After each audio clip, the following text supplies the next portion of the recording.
The sound of tearing paper echoed through the marble lobby like a gunshot. Rowena Hargrove watched motionless as the hotel clerk ripped her confirmed reservation into confetti, letting the pieces flutter to the polished floor. "We don't accommodate your type here," the woman sneered, her manicured nails drumming against the mahogany desk. What she didn't know, what none of them knew, was that the trembling elderly woman before her had built every chandelier, every column, every brick of the empire she was about to destroy. Welcome to Stories by Jason.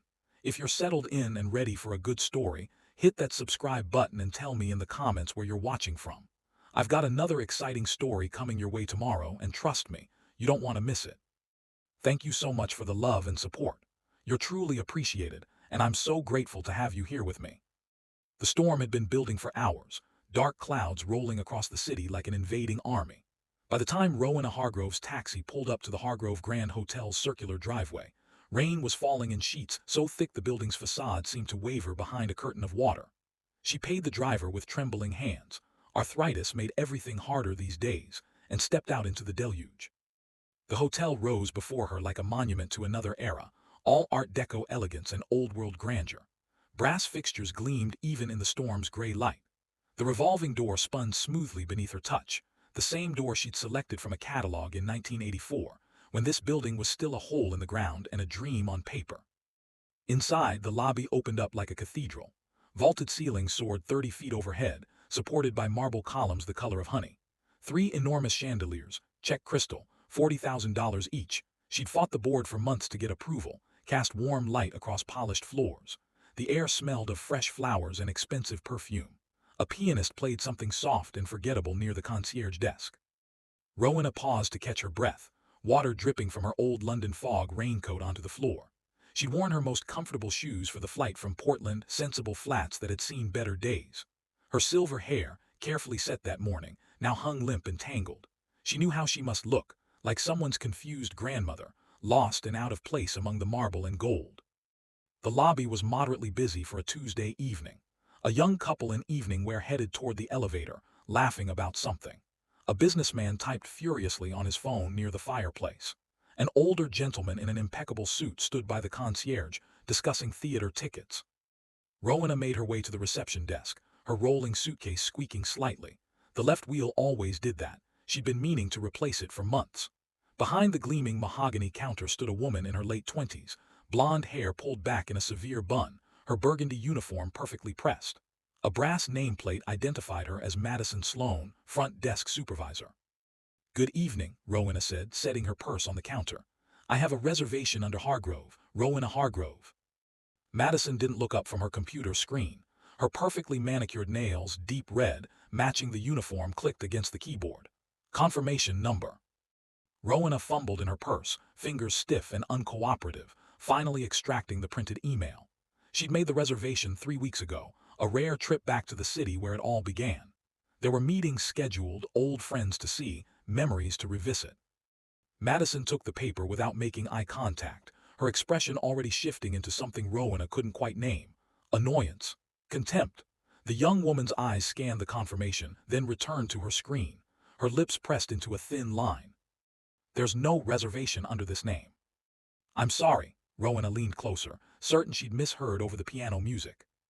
"I said," Madison's voice rose slightly, each word carefully enunciated, "there is no reservation under this name. Our system shows nothing." "That can't be right. I made it 3 weeks ago. I received a confirmation email. That's the confirmation right there in your hand." Madison's eyes flickered to the paper, then back to Rowena with something that looked dangerously close to pity. "Ma'am, I don't know where you got this, but it's not a valid reservation. We're completely booked tonight. There are no rooms available." Rowena felt the first flutter of alarm in her chest. "Could you check again? Perhaps under a different spelling. Rowena Hargrove. "I don't need you to spell it for me," Madison said, her tone sharpening. "I can read, and I'm telling you there's nothing here." A man emerged from the back office, tall and broad-shouldered, his manager's badge identifying him as Derek Chen. He'd obviously heard the exchange. "Is there a problem, Madison? This woman claims to have a reservation, but there's nothing in the system." Derek took the confirmation from Madison's hand, glanced at it for perhaps 3 seconds, then handed it back to Rowena. "I'm sorry, but this isn't valid. We have no record of your reservation." But I have the confirmation right here. Anyone can create a fake confirmation, Madison interrupted. It happens all the time. People try to scam their way into rooms they can't afford. The words hit Rowena like a slap. Around them, other guests were beginning to notice the commotion. The pianist had stopped playing. Rowena felt heat rising in her face, a combination of embarrassment and growing anger. I am not trying to scam anyone, she said, fighting to keep her voice steady. I made a legitimate reservation. I paid the deposit.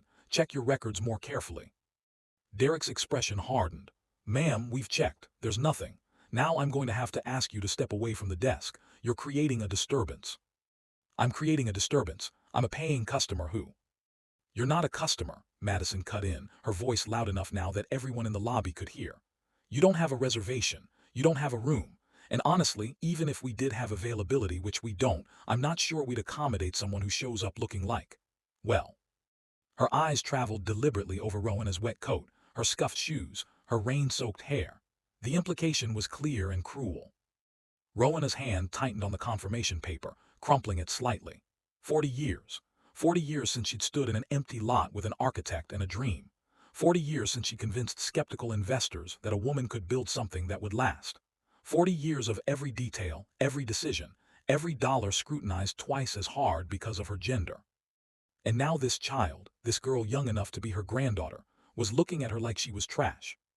I want to speak to the general manager, Rowena said quietly. The general manager is off tonight, Derek said. I'm the manager on duty and I'm telling you. Then call the general manager at home. This is unacceptable. Madison laughed, actually laughed, a short, sharp sound devoid of humor. You want us to call the GM at home because you showed up with a fake reservation. Lady, I don't think you understand how this works. What I understand, Rowena said, her voice dropping even lower, is that I am a guest who made a reservation, paid a deposit, and traveled across the country to stay at this hotel. What I understand is that you have been dismissive, disrespectful, and unwilling to properly investigate what is clearly an error in your system. The error, Madison said, leaning forward across the desk, is you thinking you belong here. The lobby had gone completely silent. Even the crackling fire seemed to quiet. Rowena became aware of perhaps 20 people watching the scene unfold, guests pausing on their way to elevators, staff members frozen at their posts, the concierge standing with theater tickets still in hand. Derek stepped closer to Madison, whispering something Rowena couldn't hear. Madison nodded, then reached for the confirmation paper still in Rowena's hand. If you're not going to leave voluntarily, Madison said, her fingers closing on the edge of the paper, then I'll need to dispose of this fake document. Don't you dare. But Madison was already pulling and Rowena, caught off guard, lost her grip.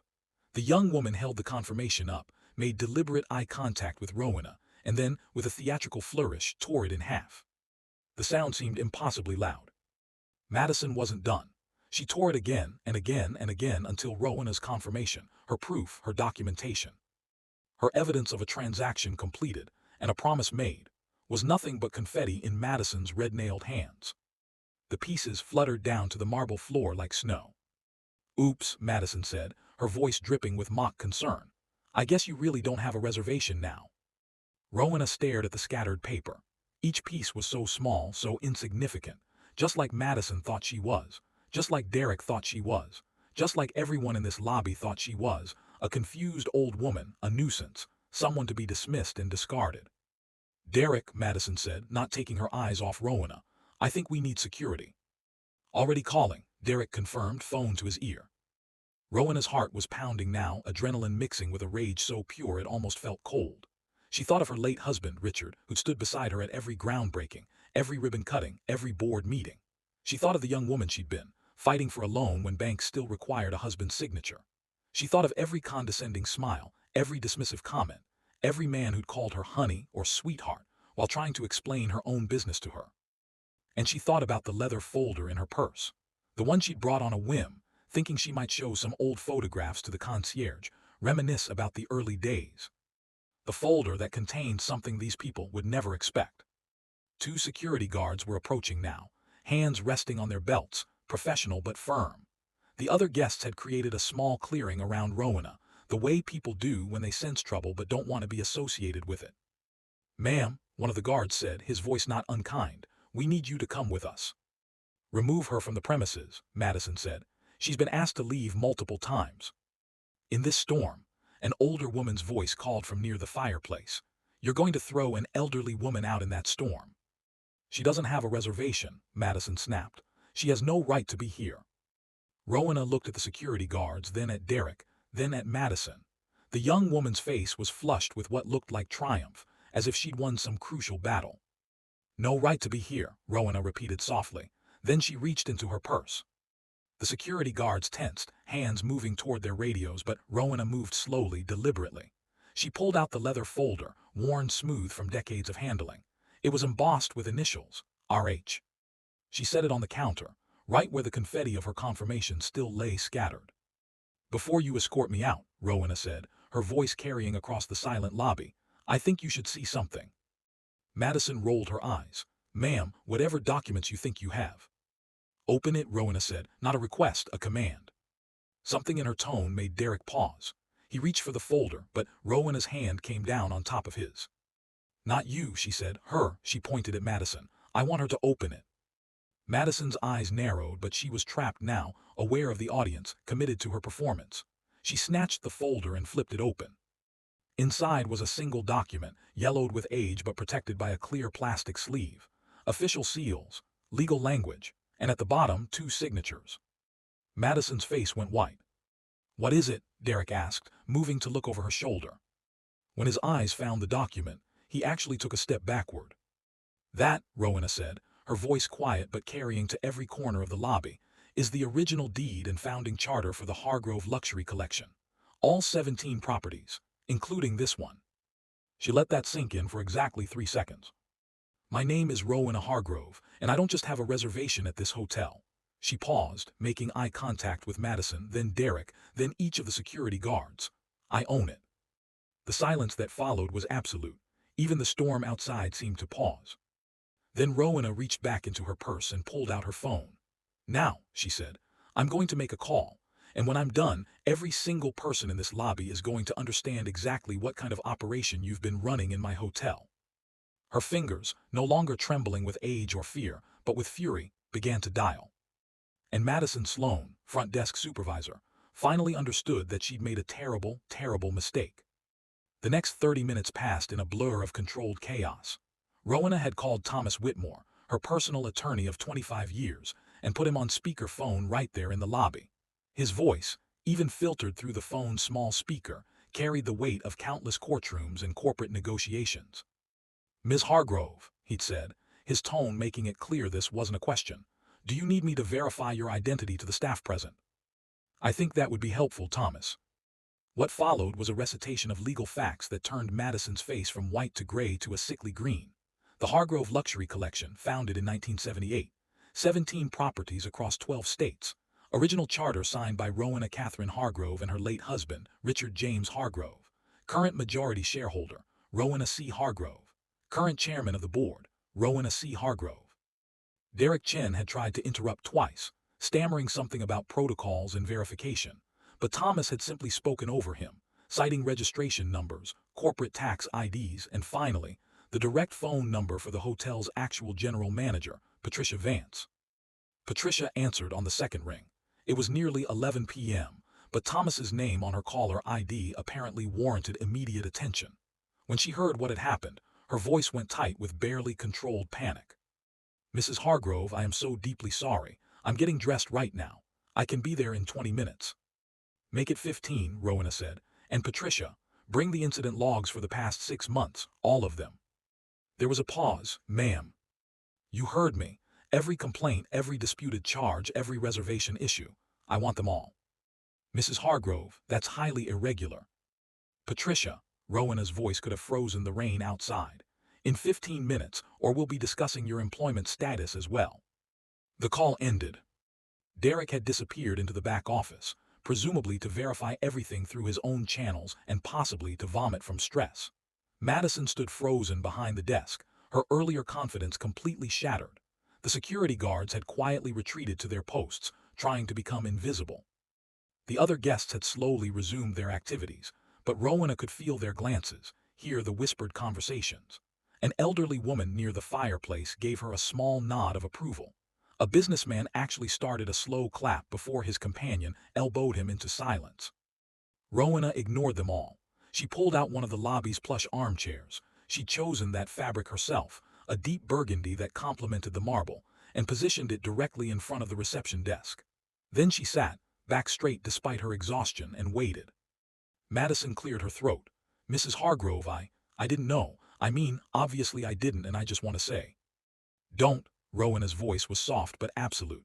"Don't say anything right now, not one word. You'll have plenty of opportunity to explain yourself later." "But I was just following procedure. When someone doesn't have a valid confirmation in the system." "I said not one word." Rowena's eyes finally rose to meet Madison's. "The time for your explanations will come, but right now, I want you to think very carefully about every decision you made in the last hour. Because in approximately," she glanced at her watch, "12 minutes, you're going to have to justify each one of those decisions to people who will determine whether you still have a career in this industry." Madison's mouth opened, then closed. She looked toward the back office. Perhaps hopping Derek would return and tell her what to do, but the door remained shut. Rowena pulled out her phone again and began scrolling through emails. She found the original reservation confirmation, still sitting in her inbox, complete with a booking reference number and a charge to her credit card. She'd made the reservation under her personal name rather than flagging it as an ownership visit. She'd wanted to experience the hotel as a regular guest, to see how things ran when nobody was putting on a show for the boss. Well, she'd certainly gotten that experience. She took a screenshot of the confirmation and emailed it to Thomas with a brief note. "Pull all records of this booking number. Something's wrong with their system." His response came in less than a minute. "Already on it. This is bigger than you think." "Eh? Bigger than you think." The words settled in Rowena's stomach like ice. Patricia Vance burst through the front entrance 14 minutes later, her professional composure slightly undone by wet hair and a hastily buttoned coat. She was in her early 50s, competent and usually unflappable. Rowena had hired her personally 3 years ago, poaching her from the Ritz-Carlton. "Mrs. Hargrove," Patricia said, slightly breathless, "I cannot express how mortified I am about this situation." Rowena stood, accepting Patricia's offered hand. "The incident logs." Patricia held up a leather portfolio. "Everything from the past 6 months as requested, but Mrs. Hargrove, I have to tell you, while I was pulling these files I noticed some irregularities." "What kind of irregularities?" Patricia glanced at Madison, who was watching with the expression of someone waiting for a firing squad. "Perhaps we should discuss this in private." "No," Rowena said firmly. "Right here. Everyone who was present for my humiliation gets to be present for the truth." Patricia swallowed hard, then opened the portfolio. "In the past 6 months, we've had 47 complaints about lost reservations. 47 confirmed bookings that simply vanished from the system." 47, Rowena's mind raced. "That's nearly 2 per week." "Yes, and when I looked at the pattern," Patricia pulled out a spreadsheet, her hands shaking slightly. 90% of those lost reservations were for single rooms, solo travelers, and she hesitated. "And what, Patricia?" "And 75% were elderly guests, seniors traveling alone." The lobby seemed to tilt. Rowena gripped the back of the chair to steady herself. "You're telling me this hotel has been systematically targeting elderly guests?" "I don't know if it's systematic or just a terrible coincidence, but the numbers don't lie." Patricia flipped to another page. "And here's the worst part.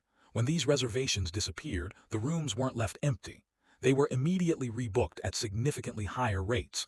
We're talking about jumps from 200 a night to 500 or more." "Someone's been erasing cheap reservations and reselling the rooms," Rowena said slowly.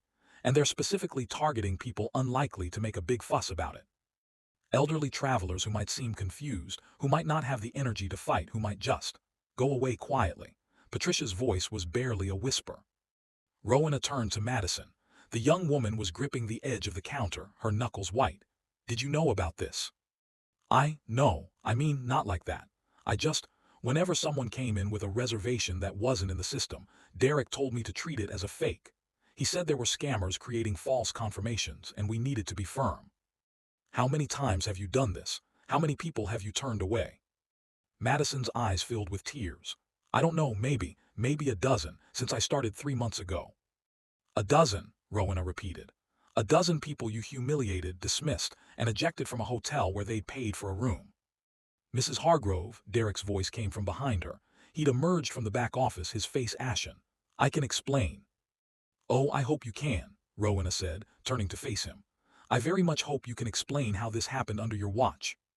Derek opened his mouth, then closed it, then opened it again. I received instructions from regional management. We were told that overbooking errors were a system glitch being addressed at the corporate level. When guests showed up with confirmations that didn't match our current availability, we were instructed to treat them as fraudulent and deny accommodation. Instructions from regional management, Rowena said. From whom specifically? From James Merritt, the regional director. Rowena knew the name. James Merritt had been with the company for 5 years, brought in by the board to oversee the East Coast properties. She'd met him exactly twice, both times at annual meetings. Competent resume, strong references, a background in luxury hospitality. And someone she was about to destroy. Patricia, I want you to call James Merritt right now. Tell him to come to this hotel immediately. I don't care if he's asleep. I don't care if he's on vacation. He has 1 hour to get here. Mrs. Hargrove, it's almost midnight. Then he'd better drive fast. Patricia stepped away to make the call. Derek remained frozen, his career flashing before his eyes. Madison had given up trying to hide her tears and was crying openly, mascara running down her cheeks. Rowena looked at them both and felt. What? Anger, certainly, disgust at their treatment of vulnerable people, but also something else. Sadness, perhaps, because she'd built this company to be better than this. She'd fought so hard to create spaces that welcomed everyone, that treated service as sacred, that understood luxury was about making people feel valued, not excluded. And somewhere along the way, that vision had been corrupted. How many? Rowena asked quietly. Across all 17 properties, how many people do you think have been turned away like this? Patricia returned, her phone call complete. Mrs. Hargrove, Mr. Merritt will be here in 40 minutes, but I need to tell you something else. I'm listening. I just spoke with the GMs at our other East Coast properties. This isn't isolated to this hotel. They've all been experiencing the same pattern, lost reservations, primarily elderly guests, rooms immediately rebooked at higher rates. Rowena's hands clenched into fists, all of them. All 6 East Coast properties under Merritt's supervision. The math was brutal.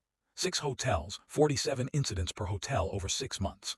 That was over 280 people turned away. 280 elderly travelers who'd been humiliated, dismissed, treated as liars or fools. People like her, people who'd worked their whole lives, saved for trips, wanted to see the world before their bodies failed them. Where did the money go? Rowena asked. The deposits they paid, the reservations that were deleted, where did that money go? Patricia flipped through the logs again, her finger tracing columns of numbers. Then she stopped, her face going pale. It's been processed as billing errors and system corrections. The deposits were kept. The guests never got refunds. They were robbed, Rowena said flatly. This wasn't just poor service or system errors. This was theft. A new voice spoke up from across the lobby. Excuse me. It was the older woman who'd objected earlier to Rowena being thrown out in the storm. She approached slowly, leaning on a cane. I'm sorry to interrupt, but I couldn't help overhearing. This happened to me last month. Rowena turned to face her. I'm sorry, what's your name? Eleanor Moss. I had a reservation here last month for my granddaughter's wedding. I made it 4 months in advance, paid the deposit, everything proper. When I arrived, they told me there was no reservation. I had the confirmation on my phone, but they said it was fake. Eleanor's voice shook with remembered humiliation. The clerk, not this young woman, someone else, told me I must have been scammed by a fraudulent website, made me feel like an idiot in front of everyone. What happened? Rowena asked gently. I ended up at a motel near the highway, missed the rehearsal dinner because I was so upset. My daughter had to come get me, take me to her house. I filed a complaint with my credit card company, but the hotel claimed I'd never had a legitimate reservation. I lost the deposit, $350. Rowena felt something crack inside her chest. I'm so sorry, Mrs. Moss. It's not your fault, Eleanor said, then paused. Well, I suppose it is in a way. This is your hotel. Yes, Rowena said quietly. Yes, it is. Another voice joined in, this time from a middle-aged man near the elevator. My father, 3 months ago, said the same thing happened to him at one of your properties in Boston. He was so embarrassed he didn't want to tell anyone, thought he'd done something wrong. A woman by the fireplace spoke up. My aunt in Philadelphia, she's 86, they made her cry. More voices now, a chorus of witnesses and victims, people who'd experienced this same nightmare or knew someone who had. the lobby filled with stories of humiliation and theft dressed up as corporate efficiency. Rowena listened to every single one, committing each detail to memory. And with each story, her resolve hardened into something unbreakable. When James Merritt arrived 37 minutes later, striding through the front entrance with the confidence of someone who didn't yet understand the magnitude of his situation, he found Rowena Hargrove sitting in state like a queen receiving petitions. Surrounded by witnesses and evidence of a fraud that bore his name on every memo. "Mrs. Hargrove," he said, extending his hand with a practiced smile. "I understand there's been some confusion tonight. I'm sure we can straighten this all out." Rowena didn't stand, didn't shake his hand, just looked at him with eyes that had seen through better liars. "Mr. Merritt," she said, "tell me about the overbooking protocols you implemented across my hotels, and tell me where the money went." His smile faltered, just for a second, but she saw it. And she knew. This was going to be worse than she'd imagined. James Merritt's smile had completely disappeared by the time Rowena finished laying out the evidence. She'd moved them to the hotel's executive conference room, the one with the view of the city lights, the one where she'd once presented her expansion plans to skeptical investors who thought a woman couldn't possibly manage more than one property. The table was now covered with printouts, reservation logs, financial reports, email chains that Patricia had pulled from the server. Thomas Whitmore had arrived 40 minutes ago with 2 associates and a briefcase full of legal documentation. They sat along one side of the table like a judicial panel. Merritt sat across from them, his earlier confidence eroding with each new piece of evidence Rowena presented. 6 hotels, Rowena said, her finger tapping a spreadsheet. 283 confirmed incidents over 6 months. That's an average of 47 per property, but the distribution isn't even, is it, James? Merritt's jaw tightened at her use of his first name, at the subtle power move of a woman old enough to be his mother treating him like a child caught stealing. "The Grand here in Manhattan had 62 incidents," Rowena continued. "The property in Boston had 59. Those are your flagship hotels, the ones with the highest occupancy rates and the wealthiest clientele. Interesting pattern. Mrs. Hargrove, if there have been system errors." "Don't," her voice cracked like a whip, "don't insult my intelligence by calling this a system error." Patricia pulled the email chains. "I've read your directives to the property managers. Prioritize high-value bookings. Manage legacy reservations with discretion. Optimize revenue per available room by any means necessary." She slid a printed email across the table. "This one's particularly enlightening. From you to Derek Chen, dated 3 months ago. Elderly solo travelers represent our lowest value demographic. If system limitations require selective accommodation, prioritize accordingly." Merritt's face had gone gray. That was taken out of context. "Was it? Then please provide the context. Explain to me how instructing my staff to discriminate against elderly guests could possibly have an acceptable context." Silence. Thomas Whitmore leaned forward, his reading glasses catching the light. "Mr. Merritt, I've reviewed the financial flows. The deposits from these deleted reservations weren't refunded, weren't recorded as cancellations, and weren't processed through normal accounting channels. Instead, they appear to have been reclassified as revenue adjustments and distributed through a discretionary management bonus pool. A bonus pool you controlled." "I want to see the distribution records for that bonus pool," Rowena said. "Every recipient, every amount, every date." Patricia had been silent until now, sitting at the far end of the table with a laptop. Her fingers flew across the keyboard, pulling up files from the corporate server. "I'm sending it to the monitor now." The wall-mounted screen flickered to life, displaying a complex spreadsheet. Rowena stood and walked closer, her eyes scanning the columns. There was Merritt's name, $47,000 in bonuses over 6 months, categorized as performance incentives. Derek Chen, $8,500. Madison Sloan, $2,200, recent, corresponding exactly with when she'd started 3 months ago. And dozens of other names, other properties, other staff members. "You built an incentive structure," Rowena said slowly, the pieces clicking together. "You created a system where staff were rewarded for turning away low-value guests and reselling their rooms at higher rates.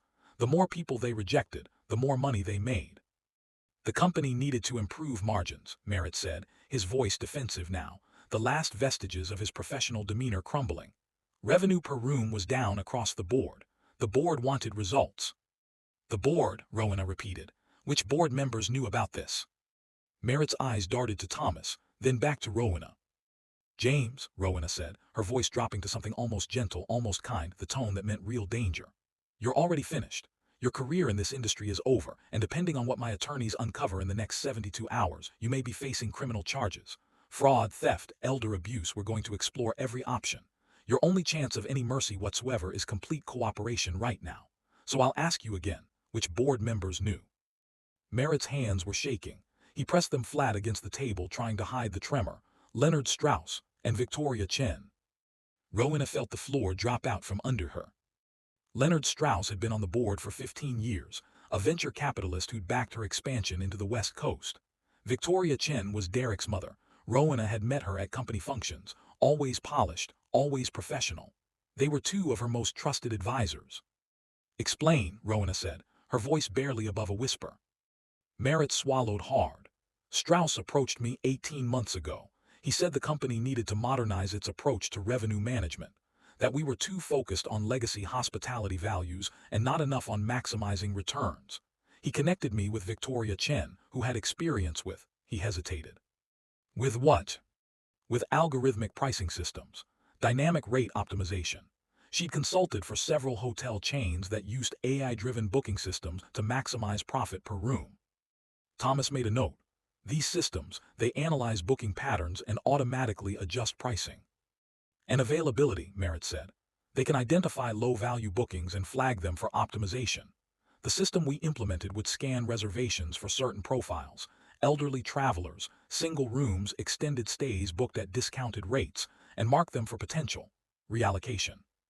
Reallocation, Rowena repeated, the euphemism sickening her. You mean deletion. The system would alert the property manager. The manager would decide whether to honor the reservation or make it disappear, claim a system error. Then the room would automatically relist at market rate. Patricia had her hand over her mouth. One of Thomas's associates was typing furiously, documenting every word. And Strauss and Victoria Chen profited from this how? Rowena asked. Strauss owns a stake in the software company that provided the system. Every property that implemented it paid a monthly licensing fee. And Victoria, Merritt looked sick. Victoria's consulting firm received a percentage of the increased revenue generated by the optimizations.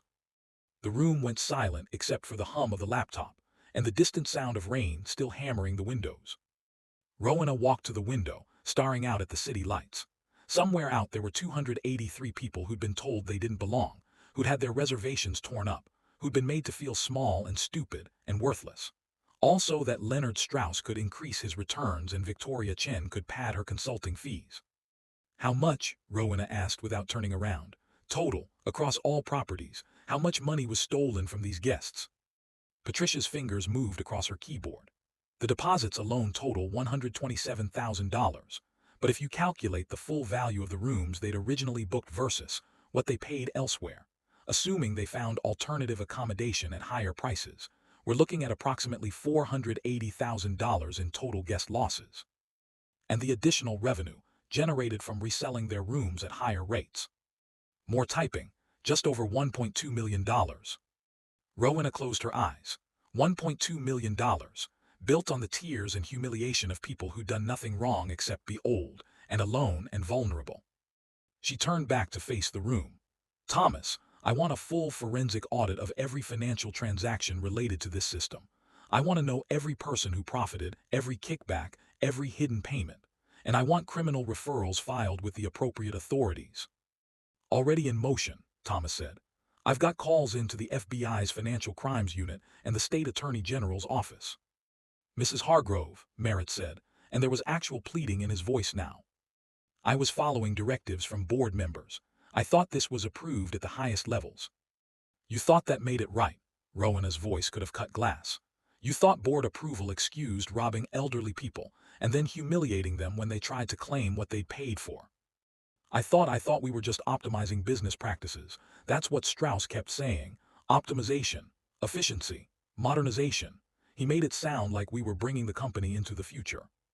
No, Rowena said. You were dragging it into the gutter.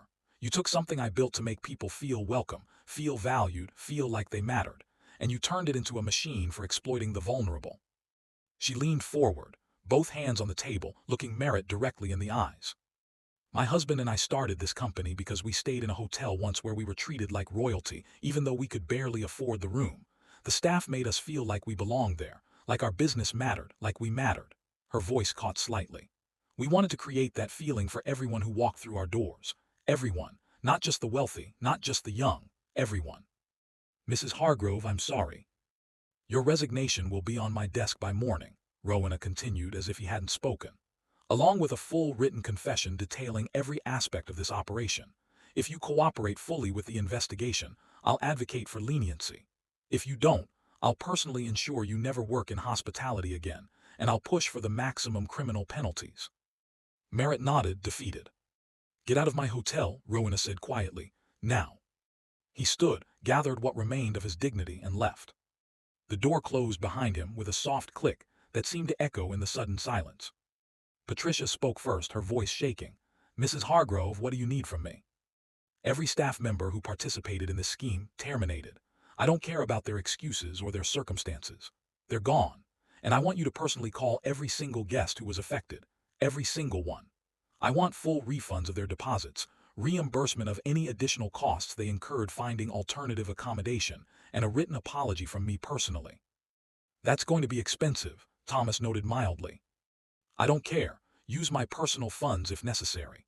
These people were robbed in my name in hotels bearing my name. They're going to be made whole. What about Strauss and Victoria Chen? Patricia asked. Rowena's expression hardened. I'm calling an emergency board meeting tomorrow morning, and we're going to have a very public conversation about ethics, accountability, and what it means to be part of this company. Thomas cleared his throat. Rowena, before you do that, there's something you should know.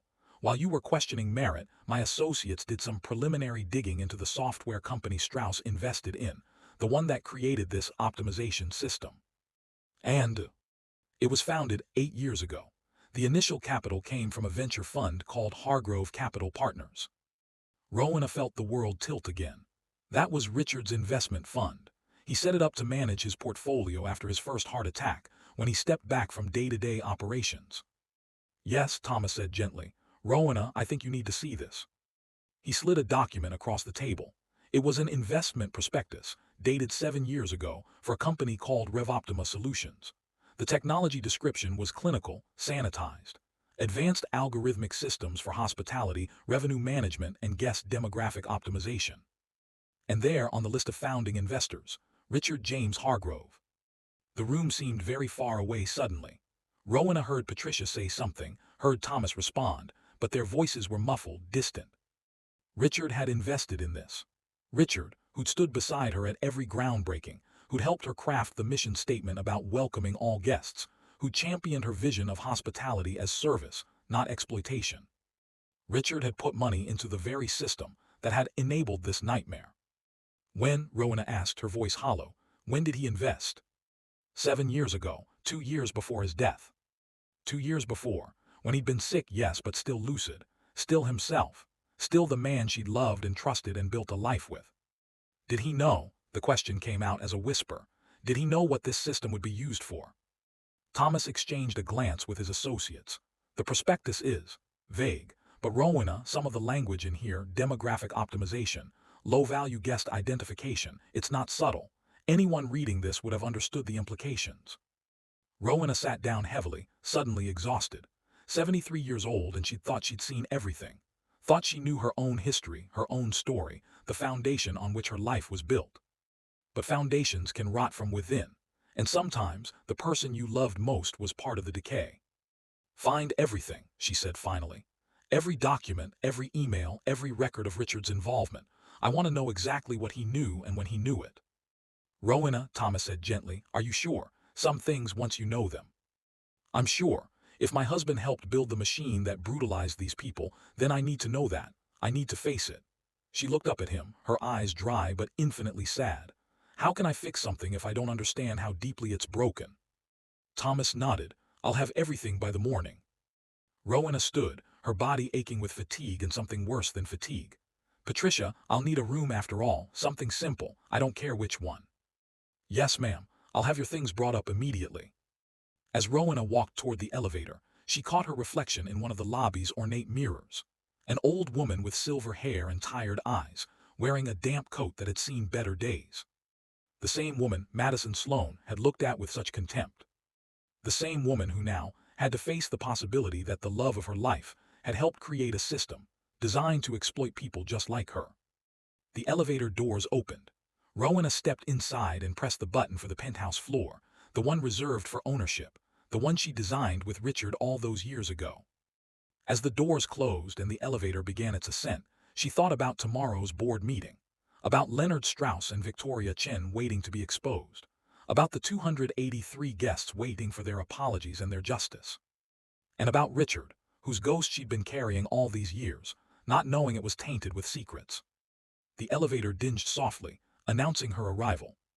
Rowena stepped out into the hallway and walked toward a reckoning she wasn't sure she was ready for. The board meeting began at 9 a.m. in the Hargrove Grand's largest conference room, the same space where, 40 years ago, Rowena had presented her vision for a hospitality company that would treat every guest with dignity. She'd been up since 4, reading through the documents Thomas's team had compiled overnight. Every email, every investment memo, every board meeting minute from Richard's final years. The picture they painted was damning not in its obvious villainy, but in its casual indifference. Richard hadn't set out to hurt people. He'd simply stopped seeing them as people. The documents showed a progression. At first, his investments in RevOptima Solutions seemed cautious, even skeptical. But over time, as his health declined and his focus shifted from building to maintaining, from innovation to returns, the language changed. Maximizing asset efficiency, reducing low-yield customer segments, optimizing demographic mix. Never once had he written the words elderly, or vulnerable, or alone. But the intent was clear to anyone willing to see it. The worst was an email from 6 years ago, sent to Leonard Strauss. RevOptima's system could be ideal for our East Coast properties. We've been too sentimental about the everyone is welcome philosophy. Real luxury means exclusivity. Let's discuss implementation strategy.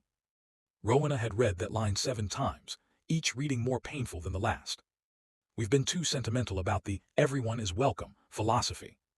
The philosophy she'd fought for, that she'd built the company around, that had defined every decision they'd made together, or so she'd thought.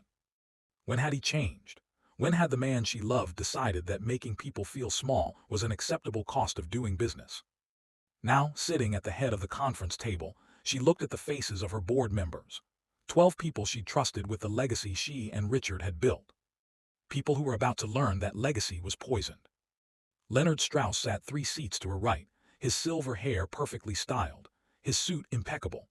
He'd been talking when she arrived, something about quarterly earnings, his voice full of the casual confidence of someone who didn't yet know the ground was about to collapse beneath him. Victoria Chen sat across from him, her expression carefully neutral. Next to her was her son Derek, whom Rowena had allowed to attend at his mother's insistence. The young man looked like he'd aged 10 years overnight. The other board members, a mix of hospitality veterans, financial advisors, and family friends, shifted uncomfortably in their seats. They'd all received the meeting agenda 20 minutes ago. Systemic fraud investigation, initial findings. Thank you all for coming on such short notice, Rowena began. Her voice was steady, years of boardroom experience overriding the exhaustion in her bones. I'm going to be direct. Last night, I discovered that this company has been systematically defrauding elderly guests. The operation involved at least 6 properties, 2 board members, and originated from a system that my late husband invested in 7 years ago. The room erupted. Voices overlapping, questions fired without waiting for answers, denials and demands for explanation. Rowena let them talk for exactly 30 seconds. Then she picked up a small brass bell from the table, the same one she'd used in their very first board meeting, salvaged from an antique shop, and rang it once. The room fell silent. Thomas, she said simply. Thomas Whitmore stood, activating the presentation screen. What followed was 45 minutes of meticulous documentation. The RevOptima system, the deleted reservations, the financial flows, James Merritt's confession, the email chains implicating Strauss and Victoria Chen, and finally, the documents showing Richard's involvement. By the time Thomas sat down, Leonard Strauss's face had gone from ruddy to gray. Victoria Chen's carefully neutral expression had cracked into something like fear. These are serious allegations, Strauss said, his voice controlled but strained. I want to consult with my attorney before. You're not a criminal defendant yet, Leonard, Rowena said. Though that may change depending on what the FBI uncovers. Right now, you're a board member facing termination for cause. You can't unilaterally terminate board members. Actually, per the corporate charter Richard and I wrote, the chairman can terminate any board member for actions that materially damage the company's reputation or violate its core mission and values. I'd say systematically robbing elderly guests qualifies. She turned to Victoria. The same applies to you, Victoria. Victoria Chen spoke for the first time, her voice tight. My son, Derek, had no idea about the deeper operation. He was following directives from his regional manager. Your son participated in humiliating vulnerable people and was compensated for it, Rowena said flatly. His ignorance of the larger scheme doesn't absolve him of his actions. He's young, he made mistakes, surely. Surely what? Surely we should excuse cruelty because it was well-paid cruelty. Rowena's voice rose slightly. Your son tore up my reservation in front of witnesses. He threatened to have me arrested for trespassing in a hotel I built. And when I revealed who I was, his first instinct wasn't remorse, it was fear of consequences. Derek spoke up, his voice cracking. Mrs. Hargrove, I'm sorry, I truly am. I was told. I believed I was protecting the hotel from fraud. I didn't know. You didn't want to know, Rowena corrected. Because knowing would have meant questioning a system that benefited you financially. How much did you make from those bonuses, Derek? $8,500 over 3 months. That's roughly $75 for each person you turned away. The number hung in the air, ugly and precise. Another board member, Sarah Mitchell, a hotel industry veteran who'd mentored Rowena in the early years, cleared her throat. Rowena, these revelations about Leonard and Victoria are shocking, but including Richard in this. Are you certain? He's not here to defend himself. Which is exactly why I need to include him, Rowena said. Because if I don't, if I expose everyone else's sins while protecting his, then I'm doing exactly what this system was built on, deciding some people matter more than others. She stood, walking to the presentation screen. With a remote, she pulled up the email Richard had sent to Strauss. The words glowed on the screen. We've been too sentimental about the everyone is welcome philosophy. My husband wrote that, Rowena said. The man I loved, the man I built this company with, the man whose name is still on half our properties. He wrote that our commitment to welcoming everyone was sentimental. He wrote that real luxury means exclusivity, and he invested in a system designed to make that vision a reality. But he died before it was implemented, Sarah protested. He never saw what it became. He saw the prospectus. He read the technical specifications. He knew the system was designed to identify and exclude low-value demographics. Rowena's voice cracked slightly. He knew, Sarah. Maybe he told himself it would be used responsibly. Maybe he convinced himself it was just good business, but he knew. The room was silent now, the weight of it settling over everyone present. So here's what's going to happen, Rowena continued. Leonard, Victoria, you're terminated effective immediately. Your compensation will be reviewed for clawback provisions related to your involvement in this fraud. Derek, you're fired. Madison Sloan and every other staff member who participated, fired. James Merritt has resigned and will be cooperating with law enforcement. And the company, someone asked, how do we recover from this? We tell the truth, Rowena said simply. All of it. The full scope of the fraud, the people involved, the systems that enabled it. And we make it right. Every guest who was affected gets a full refund, reimbursement of expenses, and a personal apology from me. That's going to cost millions, another board member said. The publicity alone could destroy us. Then we'll be destroyed honestly, Rowena said. I won't protect this company by burying the truth. Not anymore. Not anymore, Leonard Strauss spoke up, a sneer in his voice. What exactly are you implying, Rowena? She turned to face him fully. I'm saying that for years, I let Richard handle the financial side while I focused on operations. I trusted him completely. I never questioned his investment decisions or his strategic guidance. And in my trust, I was complicit in building a system that ultimately hurt people. You didn't know. I didn't ask, Rowena said. I didn't dig deeper. I didn't question why our revenue models were changing or why certain guest demographics were declining. I saw the numbers improving and told myself that meant we were succeeding, but I wasn't measuring the right things. She looked around the table at each board member in turn. This company has a choice now. We can try to contain this, minimize the damage, spin the story. We can blame a few bad actors and claim ignorance of the larger system. We can protect Richard's legacy and my reputation and the stock price. She paused. Or we can face what we've become. We can acknowledge that good intentions aren't enough if they don't translate into good actions. We can admit that a founder's vision can be corrupted, that legacy is something that has to be maintained actively, not just inherited passively. "And which are you choosing?" Sarah asked quietly. "The truth," Rowena said. "All of it. Including Richard's involvement, including my failure to catch it sooner, including the uncomfortable fact that systems of harm are rarely built by villains. They're built by ordinary people making ordinary choices that accumulate into something monstrous." She pulled out a folder she prepared that morning. Inside were 2 documents. "This is a press release, drafted with Thomas's help. It details the fraud, names every person involved including Richard and myself, and outlines our remediation plan. It goes out at noon today." She placed it on the table. "And this is my resignation as chairman of the board, effective in 6 months. That gives us time to investigate fully, make amends to the victims, and install new leadership that isn't compromised by the past." "Rowena, no," Sarah said, standing. "You built this company, you can lead us through this." "I'm 73 years old, Sarah. I'm tired, and more than that, I'm implicated. Not criminally, perhaps, but morally. I let this happen. I didn't protect the people who needed protecting." She smiled sadly. "Besides, maybe that's exactly the point. Maybe the best thing I can do for this company now is demonstrate that no one is above accountability, not even the founder." The meeting continued for another hour. Logistics, legal strategies, succession planning. But the essential decisions had been made. At 11 a.m., Rowena returned to the same lobby where, less than 12 hours ago, Madison Sloan had torn up her reservation.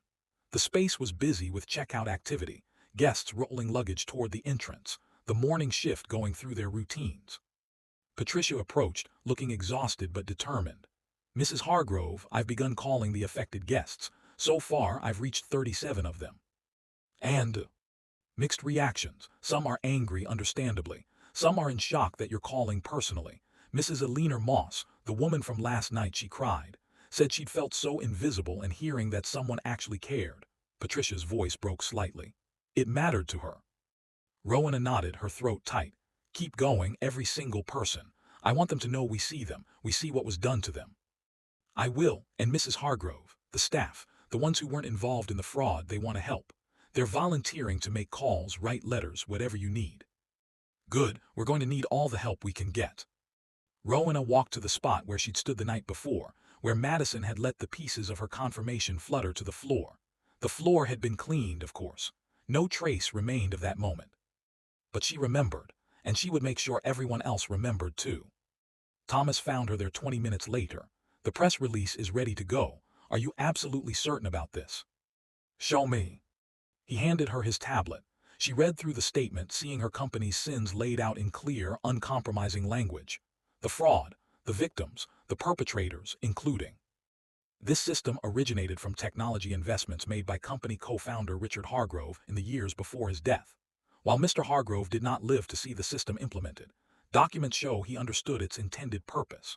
His involvement does not excuse the actions of others, but it illuminates how systems of harm can begin with seemingly rational business decisions that ignore their human cost. And further down, "As chairman and co-founder, I bear ultimate responsibility for failing to prevent this fraud. While I did not directly participate in or have knowledge of the specific operations, I created a culture where financial performance was prioritized over the core mission of hospitality and service. I should have asked harder questions.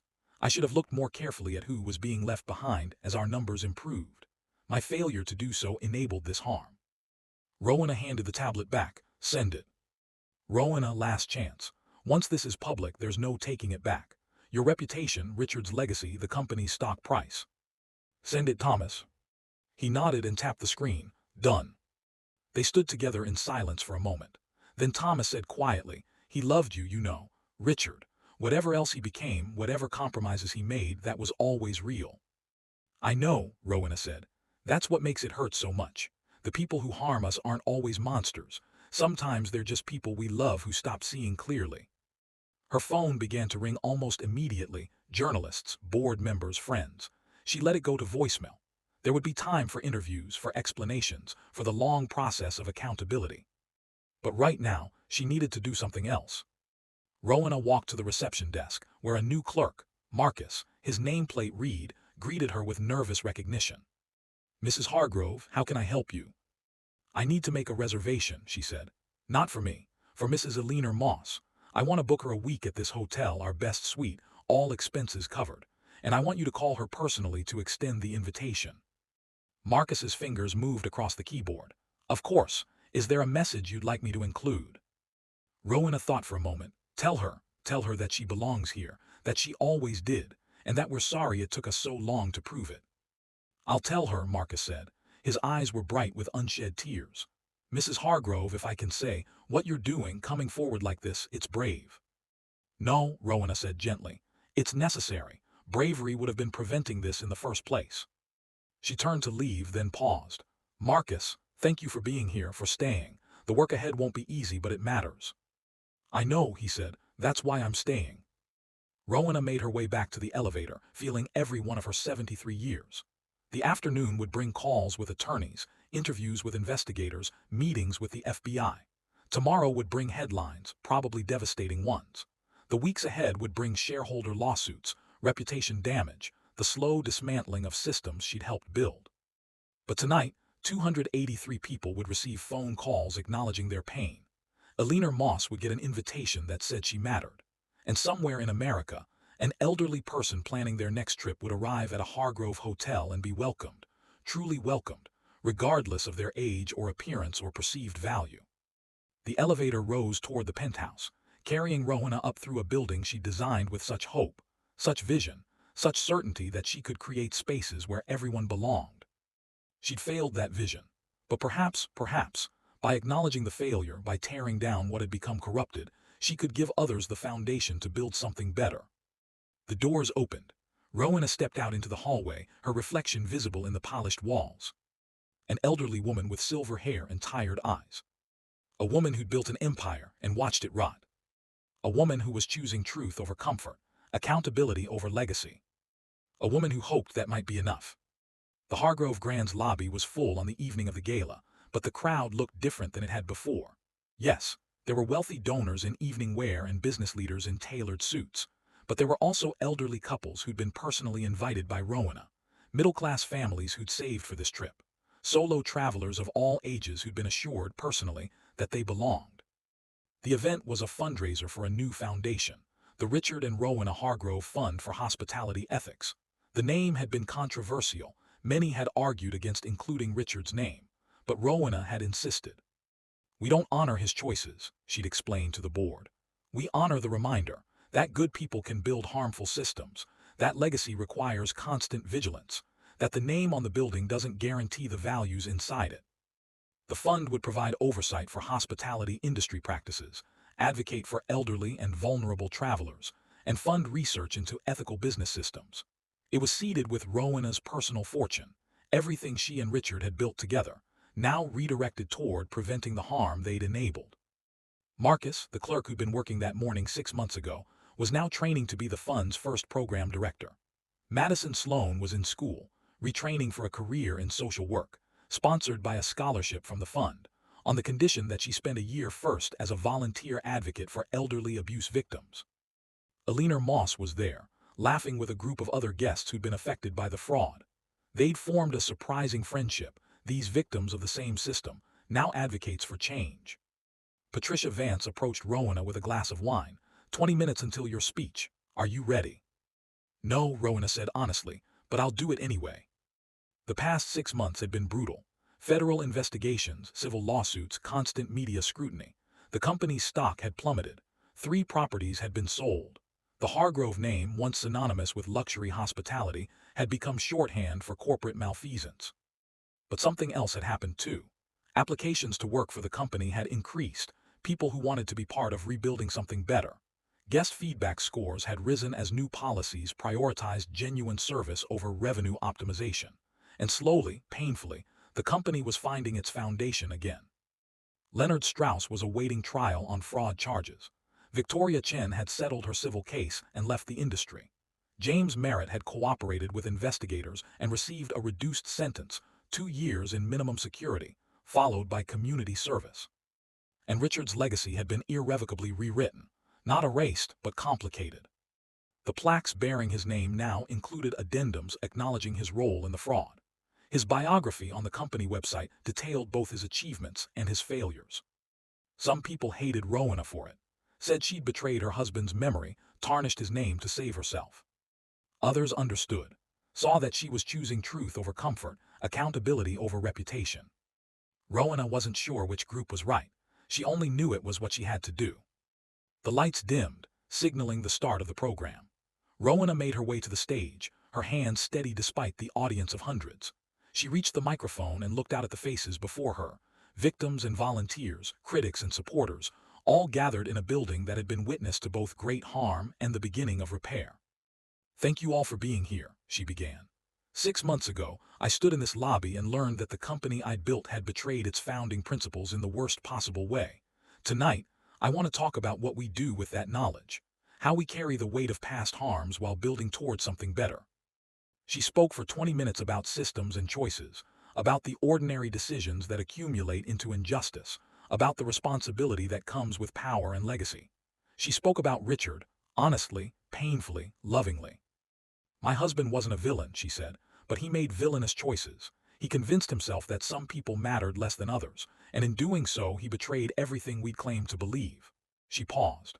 "I loved him. I still love him, and I will spend the rest of my life ensuring that his mistakes aren't repeated." The speech ended to mixed applause, loud from some sections, hesitant from others. Rowena didn't mind. She hadn't expected unanimity. Truth rarely comes with universal approval. As the evening wound down and guests began to leave, Eleanor Moss approached Rowena one last time. "I wanted to thank you," Eleanor said, "not just for the refund or the suite or any of the material things, but for seeing us, for making sure the world sees us too." "You were always visible, Eleanor," Rowena said gently. "We were the ones who chose not to look." "Yes, but you're looking now, and that matters." After the last guests left, Rowena walked through the empty lobby alone. The chandeliers still gleamed. The marble still shone.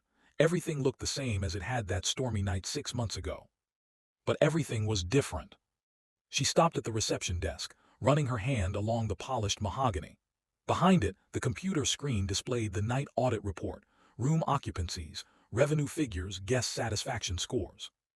Different metrics now, though, not just profit but impact, not just efficiency but dignity. The night manager approached. "Mrs. Hargrove, is there anything you need?" "No," she said, "I'm just remembering." "Remembering what?" "Why we built this, what it was supposed to mean." She smiled sadly. "And hoping we can make it mean that again." She left through the front entrance, into a city night that was clear and cold. No storm tonight. Just stars visible between the buildings and the distant sound of traffic and the weight of choices made and consequences faced. Tomorrow would bring new challenges. The work of rebuilding never ended.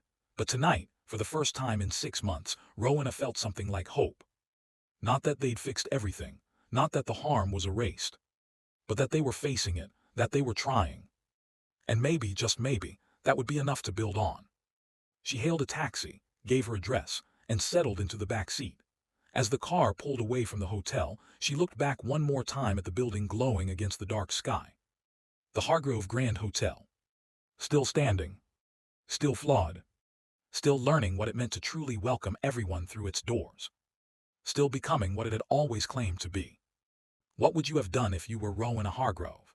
Would you have had the courage to expose the truth, even knowing it would destroy the legacy of the person you loved most, even knowing it would tarnish your own name and everything you'd built together? This story isn't just about one hotel or one fraud scheme.